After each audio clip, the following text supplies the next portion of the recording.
नमस्कार सर्वांना। 10वी आणि 12वीची परीक्षा सुरू आहे। परीक्षा होईल, परीक्षांचे निकाल लागतील आणि सर्वच विद्यार्थी चांगल्या मार्कांनी पास सुद्धा होतील। परंतु खरी परीक्षा आपली 10वी आणि 12वी नंतर असते। आपली 10वी आणि 12वी नंतर आपण कशाला ऍडमिशन घेतो याच्यावर आपलं पुढचं आयुष्य अवलंबून असतं। पुढचं यश आपलं 10वी आणि 12वी नंतर अवलंबून असतं। त्यामुळे 10वी आणि 12वी नंतर करायचं काय, आता कुठे ऍडमिशन घ्यायचं, हा प्रश्न तुमच्या आणि माझ्या मनात आणि आपल्या पालकांच्या मनात, सर्वांच्याच मनात हा प्रश्न पडलेला असतो। पण याचं उत्तर आपल्याला का भेटत नाही? कारण आपल्याकडे करिअर नियोजन नसतं, आपण प्रॉपर गायडन्स नसतं, प्रॉपर मेंटरशिप नसते।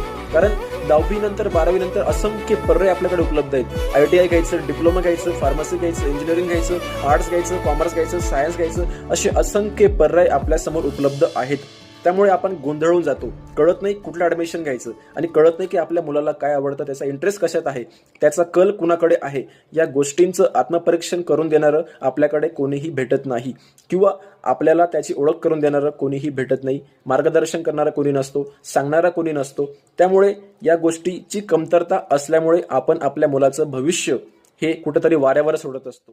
पण जर आपल्याला कोणी चांगलं सांगणारा भेटला तर, आपल्याला योग्य मार्गदर्शन करणारा कोणी भेटला तर, आपल्याला योग्य करिअर निवडीसाठी कोणी प्रयत्न करत असेल तर, आपल्याला काय घ्यायचं काय नाही घ्यायचं याचं आत्मपरीक्षण करून देणारा कोणी असेल तर, आपला इंटरेस्ट कशात आहे, आपला कल कुणाकडे आहे, आपण कशात चांगलं आहोत याचं सर्व गोष्टींचं नियोजन करून देणारा कोणी भेटला तर, योग्य मेंटरशिप जर भेटली तर आपल्याला सुद्धा करिअर निवडीसाठी खूप प्रयत्न होतील आणि आपण सुद्धा आरामाने आणि खूप सोप्या पद्धतीने करिअर निवडू शकतो, तेही आत्मविश्वासाने।